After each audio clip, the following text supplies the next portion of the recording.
Bueno, buenas tardes.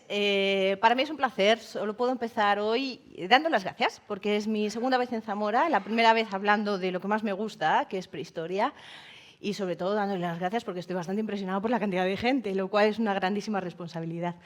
No sé si mujer del Renacimiento, porque soy un poco más joven, he de decir, pero sí que vengo a hablar de uno de los temas que más me gustan. Mi madre siempre dice que esto es un poco raro en mí, porque yo cocino fatal, pero me dedico toda mi actividad profesional a esto, a ver o a intentar vislumbrar cómo fueron las prácticas culinarias en el pasado. Entonces, bueno, traigo un tema de discusión del que espero que fomente muchas dudas, muchas preguntas a las que estaré encantada de contestar, o sea, que todas las que tengan me las pueden hacer, porque estaré encantada, si puedo, obviamente, en parte, contestarlas. Y voy a intentar hacer un recorrido de estas prácticas culinarias a partir, sobre todo, de cuando surgen los recipientes para cocinar, que es cuando aparecen los primeros recipientes cerámicos en el registro arqueológico. ¿Por qué la comida? ¿Por qué me interesa la comida? Bueno, pues mi interés por la comida, aparte que, como es obvio, me gusta comer, es porque básicamente la comida nos define.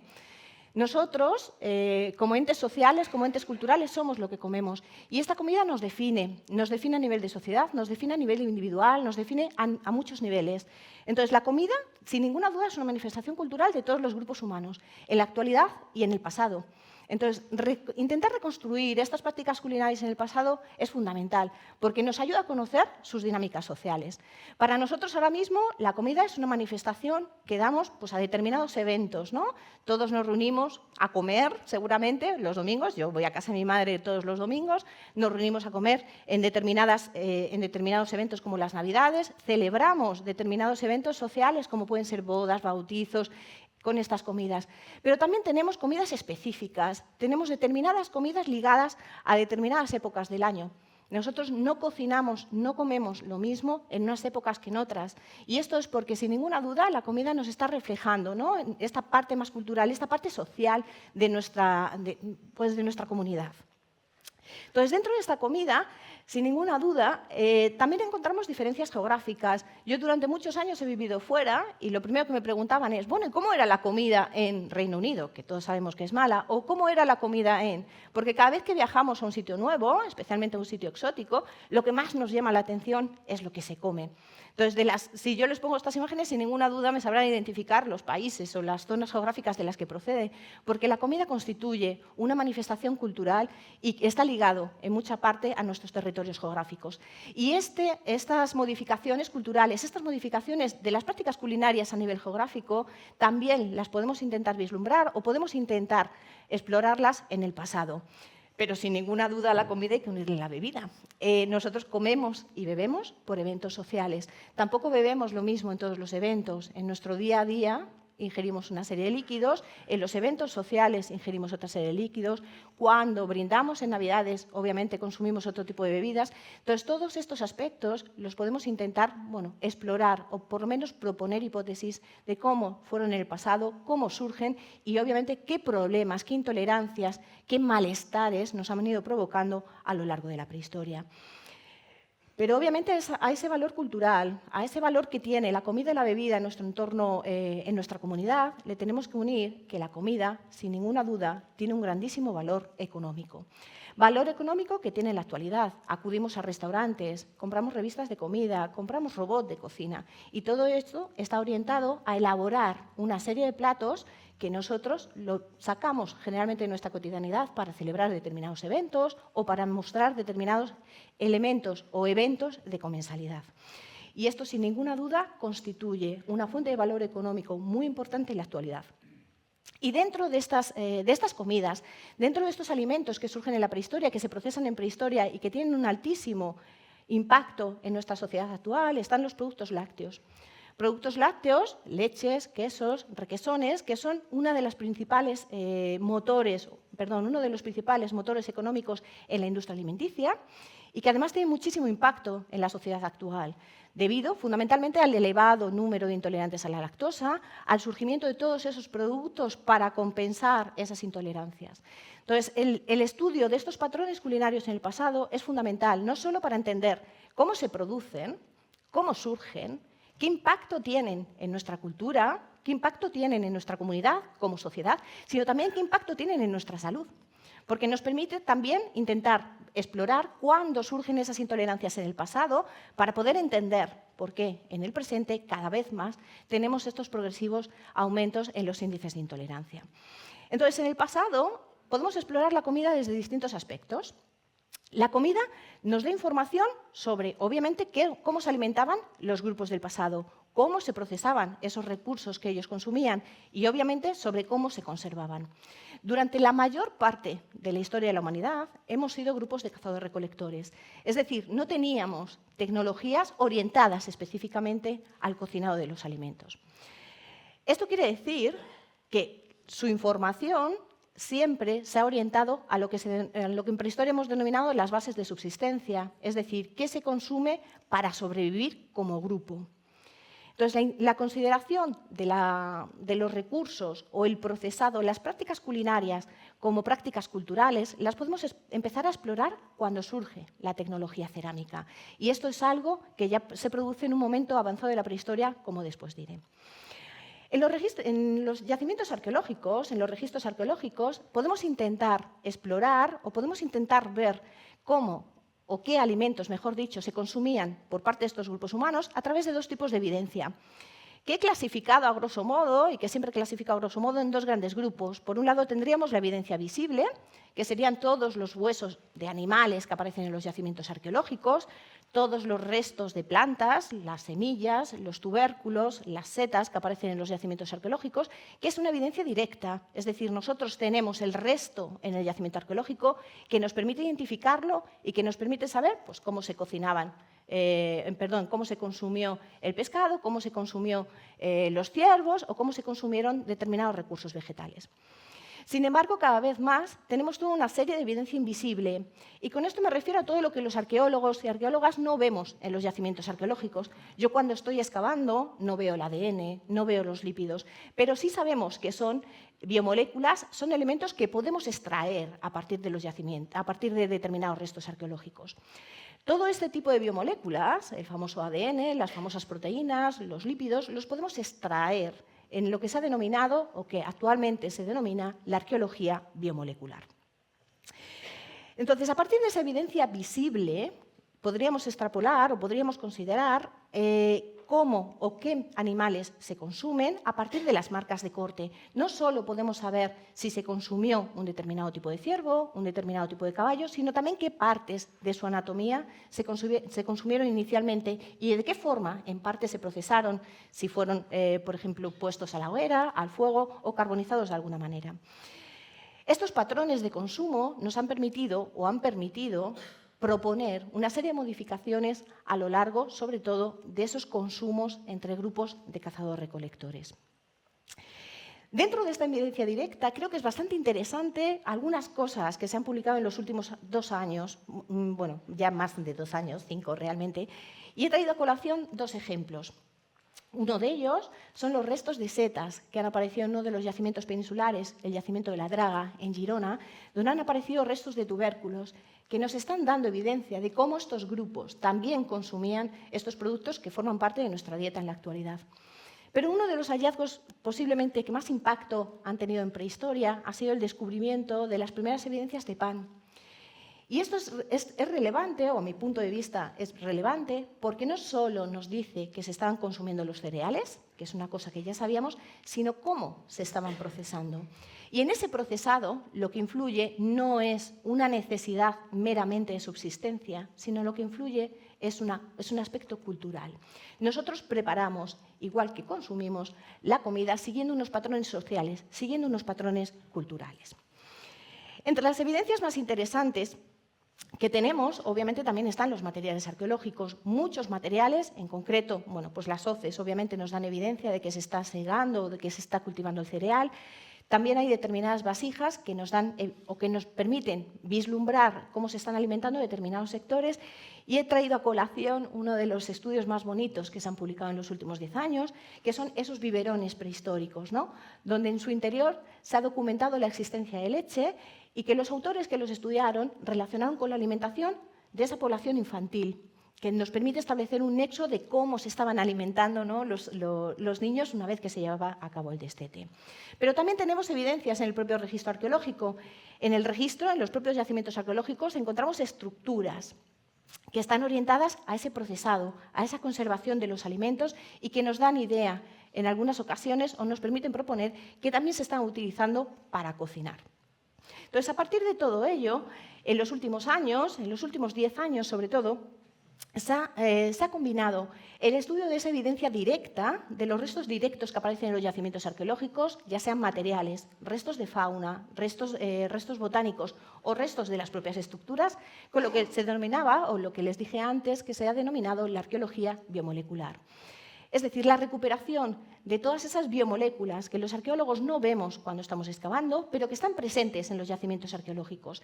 Y de ello me gustaría destacar los carbohidratos, las proteínas y sobre todo los lípidos, que es de lo que voy a hablar fundamentalmente.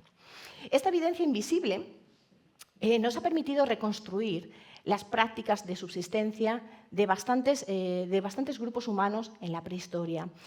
Y es porque las proteínas, en concreto el colágeno, que seguro que a todos nos suena, porque estamos continuamente bombardeados por el colágeno por todas partes, este colágeno, la extracción del colágeno en los huesos, nos permite saber de qué recursos alimenticios procede la proteína que se fija en nuestros huesos.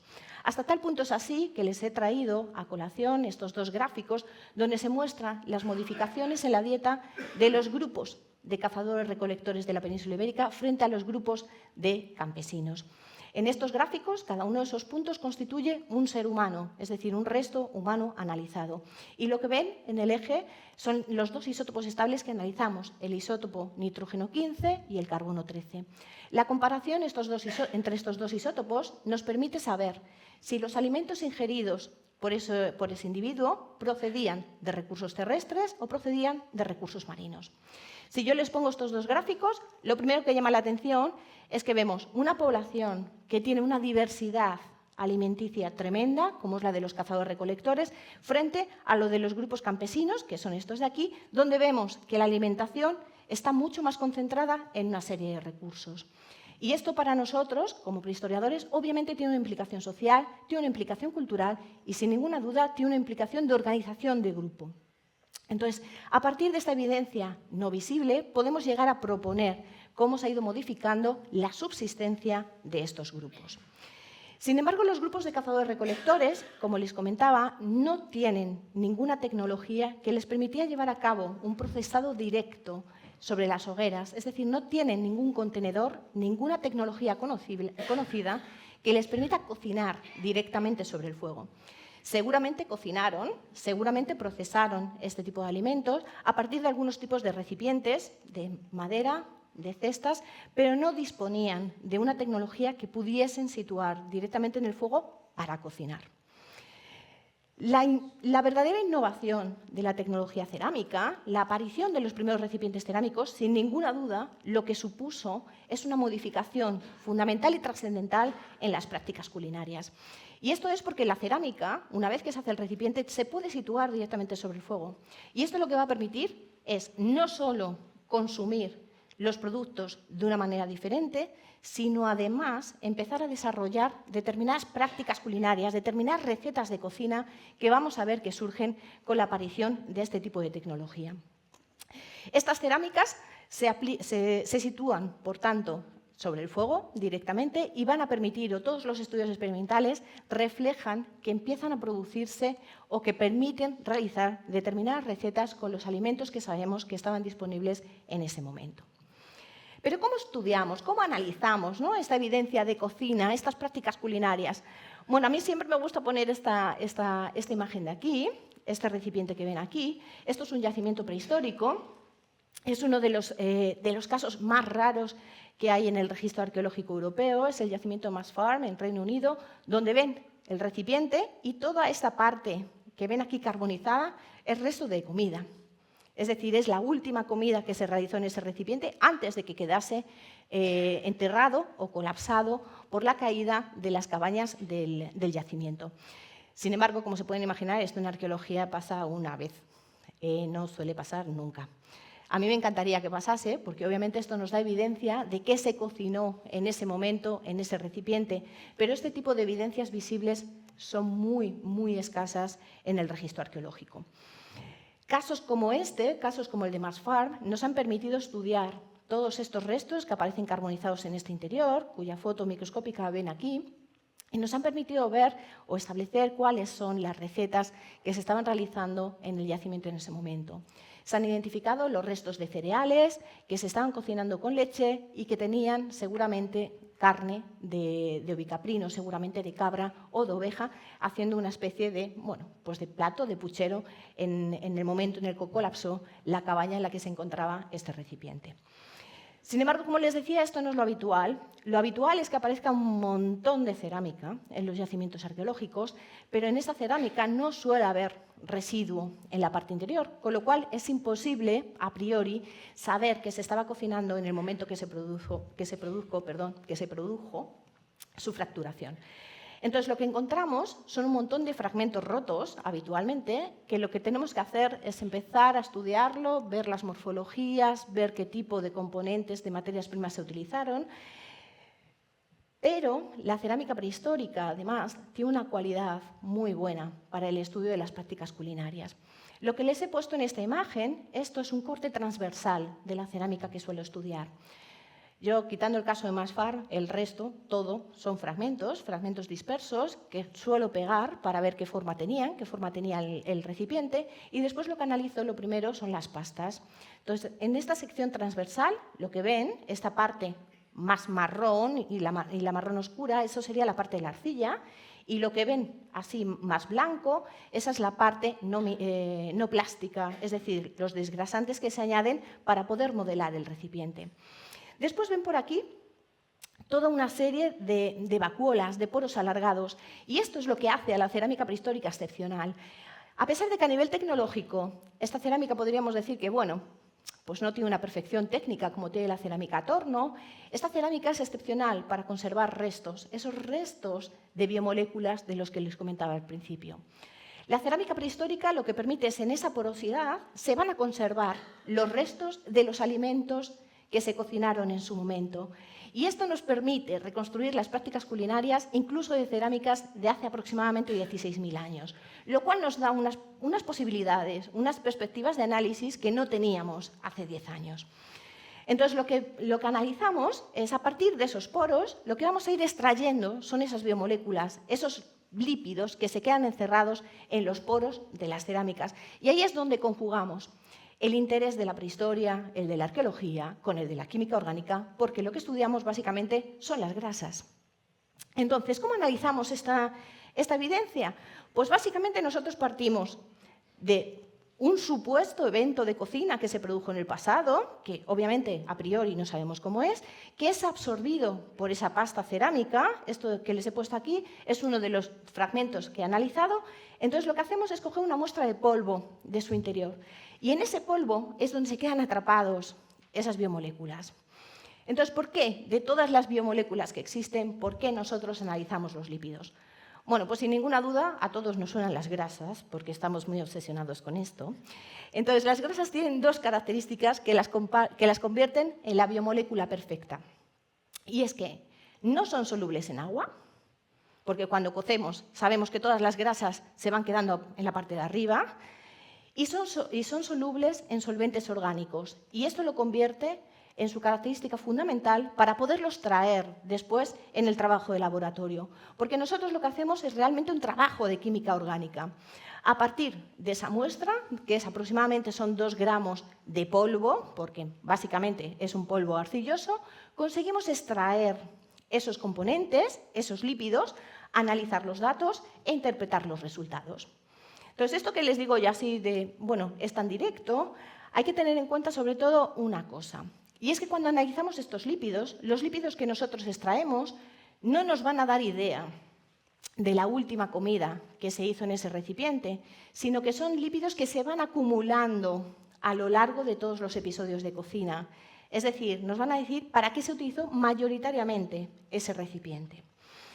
Entonces, a partir de esto, de ese polvo, que como ven es muy interesante cuando llega al laboratorio porque es una montaña de polvo, literal, lo que conseguimos es, mediante distintos solventes orgánicos, extraer estos lípidos y analizarlo mediante cromatografía de gases y espectrometría de masas. Los resultados que obtenemos son estos, que ustedes me dirán, bueno, ¿y qué hace un arqueólogo trabajando con esto? Bueno, pues porque nos ayuda a responder una pregunta histórica, que es mi objetivo. Entonces, los resultados que obtenemos son esto que ven aquí, que es un cromatograma de gases con una espectrometría de masas que nos permite identificar, como ven, los distintos picos, son distintos componentes moleculares. Entonces, identificando cada uno de esos picos y la combinación de estos picos nos va a dar la existencia o no de un determinado alimento dentro de esos recipientes cerámicos. Esto es lo que se conoce en arqueología, en la bibliografía, como los biomarcadores arqueológicos, donde la identificación de un determinado número de compuestos nos permite proponer como hipótesis que se cocinó un determinado tipo de alimento en concreto. Sin embargo, esto, pese a todos los esfuerzos de todos los prehistoriadores, esto suele ser el menor de los casos, porque lo más abundante es que cada uno de esos lípidos no sea esencialmente representativo de casi nada. ¿Por qué pasa esto? Bueno, les decía que nosotros conseguimos recuperar lípidos de hace aproximadamente 16.000 años. Entonces, de 16.000 años hasta que los extraemos en el laboratorio, obviamente ha sufrido cierto proceso de degradación y esto es lo que hace que no en todas las ocasiones seamos capaces de saber exactamente qué alimento. Entonces, cuando no sabemos exactamente de qué alimento se trataba, lo que hacemos es un poco recurrir a eso que les comentaba al principio, es decir, al análisis de isótopos. En el análisis de isótopos, lo que analizamos es básicamente la composición isotópica de dos ácidos grasos en concreto, el palmítico y el esteárico, que sin entrar en mucha parafernalia, lo que nos va a permitir es diferenciar determinados grupos de alimentos. Así es como conseguimos reconocer si en un recipiente se elaboraron, se cocinaron recursos marinos, si se cocinaron animales rumiantes, si se cocinaron animales no rumiantes, pero sobre todo nos permite identificar los recursos lácteos. Y este es uno de los grandes filones de este tipo de análisis, porque como se pueden imaginar, en un yacimiento arqueológico generalmente nunca se va a conservar la leche.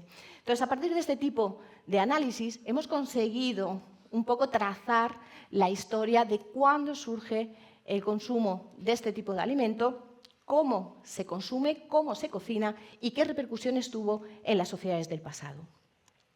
A partir de estos análisis somos capaces de establecer, como les decía, básicamente estos grupos de alimentos. Somos capaces de ver o de proponer si en esos recipientes se cocinaron recursos cárnicos de animales rumiantes o no rumiantes. Somos capaces de identificar algunos aceites de las plantas. Somos capaces de identificar el procesado de cereales, si se consumió o se hizo algún tipo de, de papilla de trigo y de cebada, sobre todo. Somos capaces de identificar los aceites marinos, es decir, si hubo un consumo de estos recursos del mar. Somos capaces de identificar la cera y la miel de abeja, que de otra manera en los yacimientos arqueológicos no se puede identificar porque obviamente no se conservan los restos de estos insectos. Entonces nos permite abordar preguntas de investigación que de otra manera no podríamos de ninguna de las maneras estudiar. Y por último nos permite ver o nos permite saber si se utilizaron las resinas que sabemos que en prehistoria se utilizaban como pegamento y que en los recipientes también se utilizaron. Se utilizaron no solo para modificar los sabores de la comida, sino también para impermeabilizar los recipientes. Entonces nos da información no solo de lo que se cocinó, sino también de la tecnología que ellos sabían, de cómo trabajaban estos recipientes, para impermeabilizarlos y seguramente utilizarlos en el transporte de los líquidos o en cualquier otra actividad. Entonces, en todo esto, en esta reconstrucción de las prácticas culinarias, lo fundamental es saber cuándo surge la cerámica. Una de las preguntas clásicas que tenemos, sobre todo cuando damos historia, en secundaria, siempre se ha vinculado la aparición de la cerámica a la aparición del Neolítico, a la aparición de la agricultura y de la ganadería. Sin embargo, hoy sabemos que esto no es así. Las primeras cerámicas aparecen en zonas geográficas muy concretas del continente euroasiático, en concreto de Asia, en las islas del Japón, en Rusia y en China, Y son estas formas que ven aquí. Son morfologías apuntadas, son recipientes de bastante tamaño que aparecen ya decoradas y es una tecnología que surge de forma independiente en distintos focos. No se trata de la típica aparición de un foco tecnológico que después se expande, sino que aparece en distintos focos en cronologías muy parecidas. Entonces, parece que surge con una necesidad que se da en un momento concreto. Las primeras cerámicas están muy bien documentadas hace 16.000 años. Sería justo en ese momento en el que se produce el final de la edad de los hielos, del Pleistoceno, cuando hay ese cambio climático. Entonces, parece que esta tecnología se podría quizá vincular a esas modificaciones medioambientales que hacen surgir nuevas necesidades y seguramente la necesidad de procesar nuevos alimentos. A partir de esos tres focos primigenios, parece que hay, o se propone que hay una cierta expansión hacia toda la zona del continente europeo, aunque vemos que hay distintos focos de aparición de esa tecnología en la zona del norte de África. Entonces, vamos a ver cómo se adopta esta tecnología por los distintos grupos, bien de cazadores-recolectores o bien de campesinos. Pero casi todas las veces o casi todos los análisis disponibles nos reflejan que se adopta con una práctica culinaria, es decir, son recipientes que se adoptan por y para cocinar. Y eso es porque surge esta tecnología como una necesidad de cocinar y en muchísimos casos, en concreto en todo el Mediterráneo y en el continente europeo, parece que surge muy relacionada con los recursos lácteos. Hasta los años 2000, toda la prehistoria había considerado que el consumo de la leche no se producía hasta un momento bastante avanzado de la prehistoria, es decir, hasta hace unos 6.000 años, hasta el cuarto milenio antes de Cristo. Siempre se había considerado que cuando aparece la ganadería doméstica hay un primer momento en el que se consumen los animales y después se empieza a explotar la leche. Sin embargo, a partir del año 2000, con esta gran publicación, lo que se propone o lo que proponen los autores es que cuando se introducen los primeros animales domésticos, también se introduce el consumo de la leche. Y ese consumo de la leche lo vamos a ver en toda la zona mediterránea. Lo vemos desde la zona de Anatolia, y ahora le voy a poner un montón de datos, y lo vamos a ir viendo progresivamente a lo largo de todo el continente.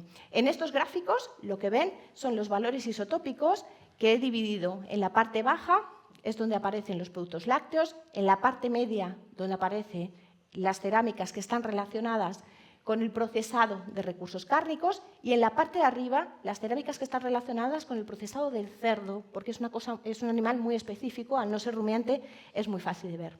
Entonces se ve cómo estas primeras cerámicas están muy relacionadas con ese consumo de los productos lácteos.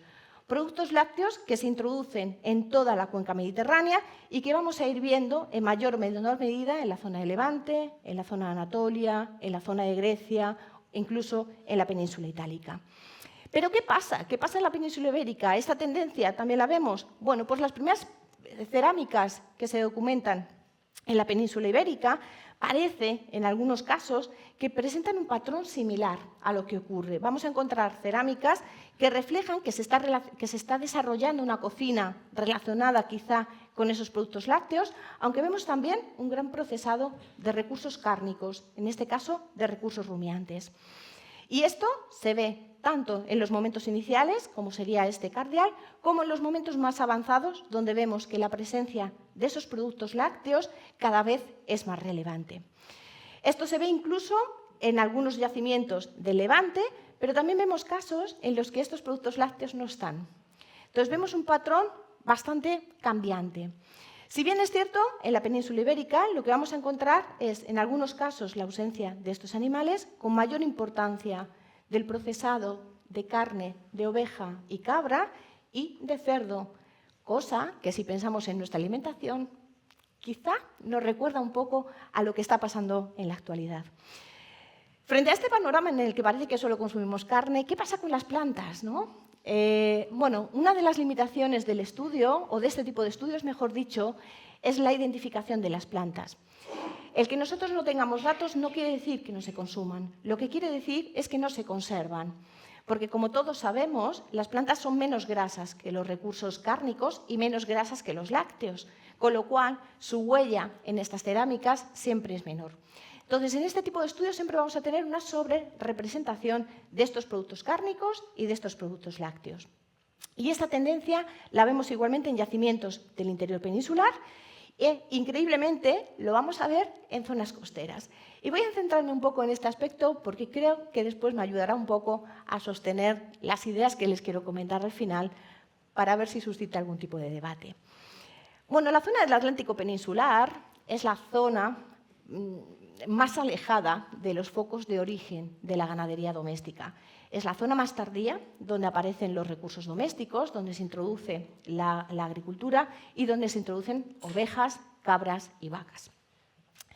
Obviamente es una zona costera y si miramos un poco el ambiente en el que la geomorfología, mejor dicho, que presenta ahora mismo todo este Atlántico, vemos que es un entorno eminentemente costero, tanto en la zona del norte peninsular, como en la zona de Bretaña, como en la zona atlántico-portuguesa. Son tres zonas que están muy orientadas, incluso hoy en día, a la explotación de ese medio marino. Y esto se ve muy bien en prehistoria. En prehistoria, los últimos grupos de cazadores-recolectores de la zona atlántica son grupos que tradicionalmente han estado muy centrados en esa explotación de la costa, que parece algo obvio, porque obviamente la tienen al lado. Están explotando y consumiendo, mejor dicho, las conchas, y eso se ve muy bien en la evidencia de la proteína del colágeno que se ha recuperado de los muertos. Les he puesto aquí 3 de los enterramientos que a mí me resultan más impresionantes, cada uno de una zona, para que además vean que son bastante similares los patrones de enterramiento, uno de la zona asturiana, otro de la zona de Bretaña y otro de la zona del Valle del Sado en Portugal. Si analizamos o si echamos un vistazo a lo que nos presentan la evidencia de las proteínas de esos muertos, les presento este gráfico, que es muy parecido al que veíamos anteriormente, donde cada uno de esos puntos sería un individuo analizado y el eje X y el eje Y serían esos isótopos de nitrógeno 15, carbono 13. Vemos que en la zona atlántica de la península ibérica, los grupos de cazadores-recolectores tienen una variabilidad en su dieta tremenda, frente a la costa mediterránea, donde parece que tienen una menor variabilidad. Esto obviamente tiene bastante que ver con las cadenas tróficas que se dan en el Atlántico y en el Mediterráneo, puesto que son dos mares diferentes, pero también tiene mucho que ver en cómo se organizaban y qué tipo de recursos estaban explotando estos grupos en la prehistoria. Ante este panorama, lo lógico sería pensar, ¿no?, o esta era mi idea inicial, que cuando se introduce la cerámica se introduce pues para consumir o para cocinar pescado o para cocinar algún tipo de concha, algún tipo de recurso marino. Y que seguramente eso se combinó con la llegada de nuevos alimentos, como serían los cereales domésticos, los animales domésticos, las cabras, las ovejas, las vacas. Entonces, así iniciamos un proyecto hace unos años, una cosa un poco gigantesca, donde analizamos cerámica procedente de estas tres zonas costeras. Analizamos cerámica procedente de ese entorno atlántico de la península de Lisboa, de Portugal, con cronologías aproximadamente de hace unos 7.500 años. Analizamos cerámicas del norte de la península ibérica, que sería otro de esos entornos costeros del Atlántico, con una cronología de hace aproximadamente 6.500, y analizamos bastante cerámica procedente de la zona de Normandía de hace aproximadamente unos 7.000 años. Estas imágenes que les he mostrado son las formas que presentan estas cerámicas, que como ven presentan formas diferentes, patrones diferentes, pero nuestra idea era ver qué se estaba cocinando, qué impacto tuvo la aparición de la cerámica en las prácticas culinarias. Si lo que hicieron estos grupos fue cocinar recursos que ya estaban consumiendo de otra manera anteriormente o empiezan a cocinar recursos nuevos. Esto es lo que nos propuso, o lo que nos permitió, fue hacer un estudio, suprarregional, ¿no?, que iba desde el sur o desde la península de Lisboa hacia la zona de Normandía, cuyos datos les presento aquí, pero que seguramente verán mucho más claro en este. Les he señalado en esa caja naranja los datos que reflejan, o aquellas cerámicas que reflejan el cocinado o las prácticas culinarias relacionadas con los productos lácteos. Y lo que vemos en este estudio es, en primer lugar, que las cerámicas no se estaban utilizando para cocinar ni pescado, ni conchas, ni ningún otro recurso del mar, a pesar de ser un entorno eminentemente costero. Cuando introducen las cerámicas, estas cerámicas se relacionan sobre todo con el cocinado de estas cajas naranjas, que es el cocinado de productos lácteos. Productos lácteos que, como ven, en Portugal están presentes, en la región cantábrica están presentes, en Francia crecen de forma abismal, en el sur del Reino Unido pasan a ser uno de los recursos mayoritarios y en el norte del Reino Unido pasan a ser el recurso fundamental. Ante estos resultados y ver que todas mis hipótesis planteadas estaban mal, obviamente hay que darle una explicación a los resultados. Entonces, ¿a qué se debe, ¿no?, esta diferencia radical en el uso de la cerámica cuando se introduce? En todos los casos seleccionamos las cerámicas más antiguas de estas zonas geográficas, pero ¿cuáles eran las razones de por qué se introducen y por qué tienen esas diferencias tan marcadas en lo que se está cocinando?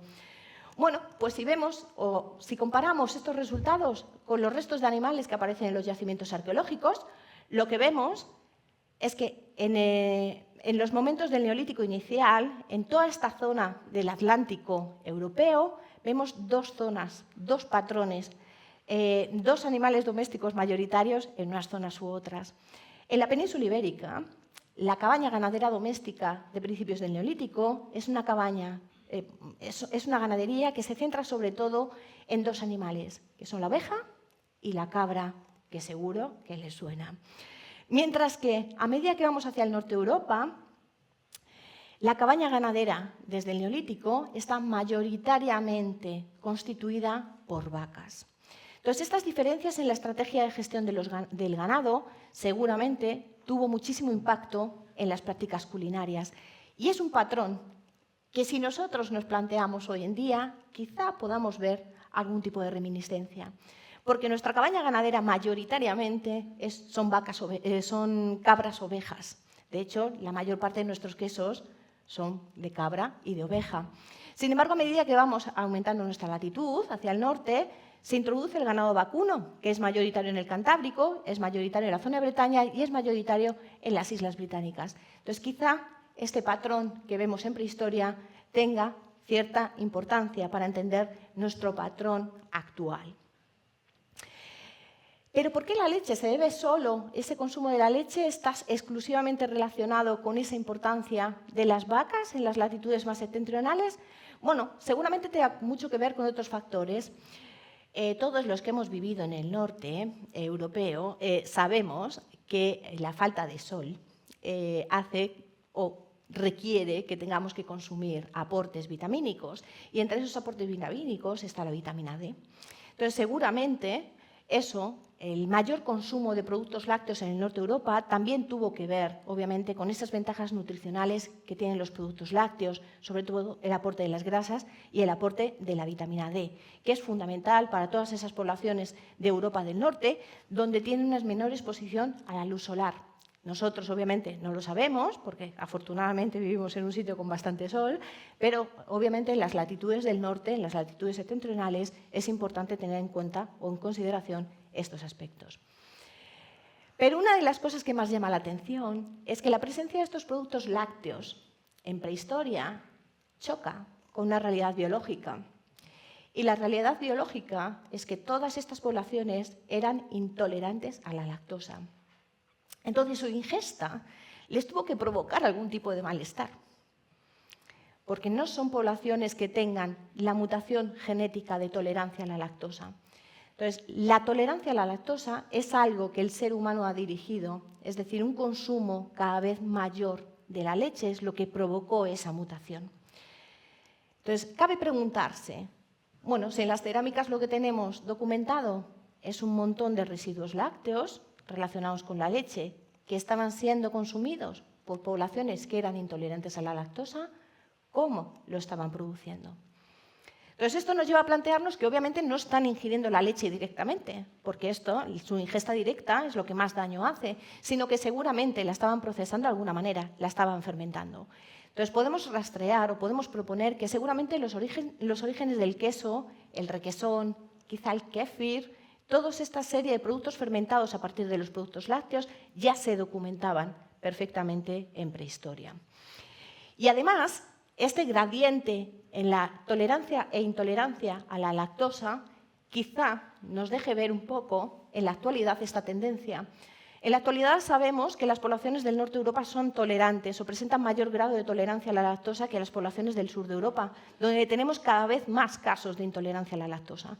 Entonces, podemos explorar cómo se ha ido produciendo esta mutación y cómo, obviamente, se han ido procesando esta serie de recursos lácteos para permitirnos cada vez más consumir un recurso que estaba disponible y que seguramente aportaba grandes beneficios nutricionales en ese momento. Sin embargo, como se pueden imaginar, no todos los autores están de acuerdo, entonces tengo una gran discusión en la revista Nature, ¿no? Entonces tengo bastantes autores que me han llevado a la contraria a esto, sosteniendo que seguramente este consumo de productos lácteos, sobre todo en el norte de Europa, está relacionado con momentos de escasez. Cosa que en el registro arqueológico no se ve, porque no se ven esos momentos de carestía, pero que, bueno, hay, obviamente, de opiniones está llena el mundo y ahí estamos con la discusión. Pero sí me gustaría resaltar un último aspecto antes de soltar algunas ideas para ver si tienen algún debate, alguna pregunta, y es que, bueno, a partir del estudio de las cerámicas, se ha podido establecer el origen de algunos productos que yo, como persona que soy de Guadalajara, de la Alcarria, creo que es bastante relevante, y es el uso de los recursos como la miel o la cera que proceden de las abejas. Los insectos se conservan muy pocas veces en los yacimientos arqueológicos, entonces nosotros no podemos excavar, o de normal no excavamos yacimientos arqueológicos donde hay insectos. Entonces, este estudio de las cerámicas y de los lípidos en las cerámicas nos permite establecer estos mapas paleoeconómicos de la distribución de la abeja durante la prehistoria, que de otra manera no tendríamos documentado. Además, el uso de estos recursos, como puede ser la miel, introduce un sabor en la comida que de otra manera sería imposible obtener en prehistoria. Entonces, la utilización de la miel en las prácticas culinarias nos está hablando de la introducción de nuevos sabores, como sería el dulce en este caso, que seguramente utilizaron y exploraron las comunidades prehistóricas para realizar determinadas comidas. Bueno, para acabar y para no aburrir demasiado, bueno, me gustaría resaltar algunas ideas, a ver, que creo que son interesantes a partir de estos estudios, y es que estas cerámicas, desde el momento en el que se introducen, se relacionan sobre todo con el procesado de recursos cárnicos, pero sobre todo se relaciona con el procesado de productos lácteos. Productos lácteos que se pudieron consumir seguramente como productos fermentados, como quesos, como kéfir, como yogur, como mantequilla. Es verdad que no sabemos exactamente qué tipo de fermento se utilizó y actualmente no sabemos o no podemos proponer qué tipo de práctica de procesado se llevó a cabo con estos lácteos. Pero sin ninguna duda el origen del queso se debe establecer en estos momentos de la prehistoria, en unos momentos iniciales de las cabañas ganaderas. Entonces, la ganadería y la agricultura están bastante bien documentadas a partir de los recipientes cerámicos y nos permite ver cómo la introducción de nuevos sabores, como sería el de los productos lácteos y el de la fermentación de estos productos, seguramente tuvo un impacto no solo a nivel alimenticio, sino también a nivel cultural y a nivel, obviamente, de organización social del grupo. Resaltar esa escasa evidencia de la presencia de plantas, que sin ninguna duda es una cuestión metodológica en la que estamos trabajando, pero increíblemente sí que me gusta resaltar siempre esa escasez, ¿no?, de peces o de otros recursos marinos en la existencia de esos recipientes, incluso en zonas costeras, lo cual también nos da un poco idea de cómo se están procesando hoy estos recursos, ¿no? Me podrán decir, obviamente es que nadie come pescado todo el rato, ¿no?, haciendo marmitaco. Obviamente son recursos que se suelen cocinar a la brasa. Entonces, ya desde la prehistoria, ya desde el neolítico, ya desde la introducción de la tecnología cerámica, vemos cómo va a haber distintas recetas, distintas formas de cocinar distintos alimentos. Seguramente el pescado se cocinó directamente sobre las brasas, sin necesidad de llevar a cabo ningún tipo de cocinado en recipiente, mientras que otros alimentos, como la carne, la leche y seguramente algunos cereales, se cocían en los recipientes cerámicos. Entonces, creo que es una interesante forma de intentar vislumbrar cómo se realizó la comida o cuáles fueron esas prácticas culinarias en el pasado y su diacronía a lo largo del tiempo. Muchísimas gracias. Cualquier cosa.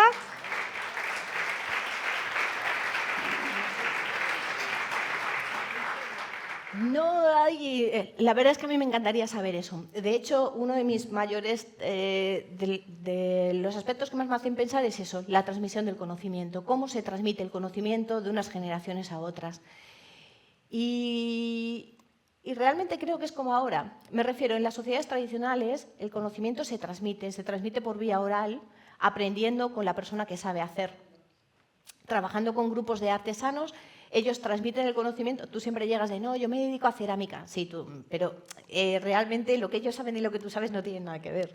Entonces, ellos transmiten el conocimiento de viva voz y seguramente lo transmitieron así. Entonces, es verdad que la transmisión de ideas, la transmisión de conocimiento, es muy difícil verlo en arqueología. Pero estos patrones o estas ideas comunes, ¿no?, que parecen, o este procesado de alimentos comunes que tienen muchas zonas, parecen que redundan un poco en esa idea de transmisión de conocimiento, de transmisión de ideas, más que del producto en sí. La tolerancia e intolerancia la vemos a partir de la genética, de la mutación genética. Entonces, los restos que hemos analizado de humanos que aparecen en los yacimientos arqueológicos donde están los recipientes cerámicos no muestran la mutación de la tolerancia a la lactosa. ¡Ay! ¡Jo! Eso es un temazo. Este es un temazo. Pues desgraciadamente no. Hay mucho escrito sobre la sal, porque, bueno, la sal se ha escrito mucho porque la sal es el conservante por excelencia. Entonces, a partir del 3000 a.C. más o menos se habla mucho del comercio de la sal, porque, bueno, hay salinas y aparecen bastantes yacimientos prehistóricos vinculados a esas salinas. Entonces, muchos de los temas que se han propuesto sobre el comercio de la sal, la conservación, el salazón, ha sido a partir de los propios yacimientos arqueológicos. Pero la sal como tal, desgraciadamente, no se conserva, porque la sal es altísimamente soluble en agua. Entonces, no queda evidencia molecular, no podemos analizarla, ojalá. Ojalá, porque eso sí que sería un tema. Pero sí quedan evidencias de otras especies. Entonces, en la península ibérica no, pero sí que en el norte de Europa hay uso de distintas especies, de distintas plantas para alterar los sabores. De hecho, ahora mismo es el tema en el que estamos trabajando. Porque ahora sabemos lo que se cocinó. Yo le puedo decir, en esta cerámica se cocinó leche de oveja con leche. Pero no, ahora mismo no sé si se añadió alguna especia para modificar su sabor, a no ser de que sea la miel, que sí que la tengo bastante bien documentada. Pero otro tipo de especias no, y en eso es en lo que estamos trabajando ahora mismo. La cerámica surge hace 16.000 años en esas zonas de Rusia, Japón y China. Y en esas zonas, los análisis de contenido que hemos hecho, los análisis de lípidos, quiero decir, reflejan que también son contenedores de cocina y que están muy orientados a los recursos marinos. Es un patrón un poco diferente al que tenemos en el continente europeo, porque muestra el procesado de alimentos completamente diferente. La tecnología cerámica es una tecnología muy interesante, porque es verdad que los recipientes cerámicos surgen en esa cronología, pero no son los primeros artefactos hechos en cerámica. Las primeras figurillas de arcilla cocida, que nosotros los llamamos arcilla cocida porque nos cuesta llamarlo cerámica, básicamente, son unas figurillas femeninas o con forma de zoomorfo que surgen en el Paleolítico Superior Europeo, en el Gravetiense. Son unas figurillas muy chulas que seguramente les suenan, estas figurillas femeninas de bulto redondo. Esas figurillas aparecen en el Gravetiense y desaparecen. Eso quiere decir que la tecnología cerámica desaparece. Y después en el continente europeo, en lo que es la división administrativa que ahora conocemos como Europa, ahí vuelven a aparecer en el Mediterráneo vinculados a la expansión del Neolítico. Pero, por ejemplo, en el norte de Europa no están vinculados a la expansión del Neolítico. Entonces, la expansión de la tecnología cerámica, la introducción de la tecnología cerámica, depende bastante de cada área geográfica, porque cada zona lo va a asumir en un momento concreto, en diferentes circunstancias. Pero es una tecnología muy interesante, porque es uno de esos casos en prehistoria raros, donde una tecnología aparece y desaparece. Y eso no es muy frecuente, porque cuando aparece una tecnología suele aparecer y quedarse en uso. Y después, en cuanto a la segunda pregunta, pues eso sí que me gustaría saberlo. En algunos casos, en la mayor parte de los casos, los recipientes que hemos analizado son recipientes que aparecen vinculados a las casas, a las unidades domésticas que nosotros llamamos, que son unidades habitacionales, donde no sabemos qué tipo de unidad familiar existía, qué tipo de unidad social las habitaba. Pero sí aparecen relacionadas con los hogares en el interior. Pero hay algunos casos interesantes, como es la cerámica en las cuevas, porque las cerámicas en las cuevas aparecen relacionadas también con el cocinado de alimentos, pero no aparecen como vinculadas a una unidad habitacional, sino que están relacionadas con la cueva. Entonces, quizá estuviesen relacionadas con algún tipo de comida más comunitaria. Sí, sí, muy habituales. De hecho, lo normal sería eso, mantener un fuego en el exterior y tener un pequeño hogar en el interior. Pero también hay yacimientos, estamos analizando ahora uno en Italia, que es un poblado no muy grande, donde hay distintas cabañas. Y cada cabaña parece tener el kit completo. Quiero decir, cada cabaña tiene como su hogar, sus cerámicas, de hecho, en este caso tiene hasta su propia canoa. Entonces, parece que el patrón de poblamiento, ¿no?, el cómo se asentaba cada grupo, varía de unos sitios a otros bastante. Pues la aparición de la cerámica en el continente americano es un temazo. Yo, que hice mis pinitos en el continente americano, en el continente, bueno, sabe que el poblamiento que se ha propuesto para el continente americano siempre ha sido un poblamiento un poco lineal, desde el norte hacia el sur. Hoy sabemos que esto no es tan lineal, puesto que hay cronologías muy antiguas en la zona del sur. Es verdad que yo sobre el primer poblamiento no tengo mucha idea, porque nunca me dediqué a ello, pero sí tengo bastante idea sobre cómo aparece la tecnología cerámica, porque estuve bastante interesada en cómo aparecía en Patagonia. Porque en Patagonia hay una perduración de los grupos de cazadores-recolectores, hasta cronologías históricas, obviamente, y ellos aparece la tecnología cerámica dentro del seno de estos grupos de cazadores-recolectores. Entonces, parece que la cerámica en el continente americano surge en distintos focos. Está muy bien documentado uno en la zona del Mississippi, que utilizan un tipo de arcilla muy específica, porque utilizan arcillas mezcladas con conchas de molusco para hacer las cerámicas y son como muy claras, siempre utilizan como la misma receta, ¿no?, o la misma forma de hacer cerámicas. Y después hay otro foco en el sur, en lo que sería, bueno, el norte de Patagonia, de la Patagonia argentina y de la Patagonia chilena. Entonces parece que son como distintos focos de aparición. Pero en el continente americano también va a haber grupos de cazadores-recolectores hasta época histórica que no van a utilizar la cerámica. Entonces se da una casuística muy peculiar sobre el origen de esta tecnología. Incluso hay grupos de cazadores-recolectores que van a utilizar la cerámica para eventos de comensalidad sociales, donde cocinan una comida, pero después el resto del año no la utilizan. Entonces es un ejemplo bastante interesante para analizar. Por ejemplo, ahora mismo se han publicado bastantes cerámicas de la zona del Yukón, de la zona de Alaska, e increíblemente en la zona de Alaska, que cabría pensar, ¿no?, que en las zonas, no con hielos permanentes, pero vamos, sí tienen una zona de hielo permanente, es una zona congelada bastante tiempo al año, cabría pensar que en esas zonas no había cerámica. Y, sin embargo, hay cerámicas desde cronologías bastante antiguas, antiguas para lo que es el continente americano, hace unos 4.000, unos 5.000 años. Entonces, sí que a lo largo de todo el continente se da una casuística bastante interesante porque hay muchísimas variaciones. No es que surja en un punto y no surge en el Mississippi y se expande, o no surge en el norte de Patagonia y se expande, sino que hay momentos en los que se utiliza, o determinados momentos del año en los que se utilizan por esos grupos de cazadores-recolectores. Pues, Miriam, muchísimas gracias. Un placer.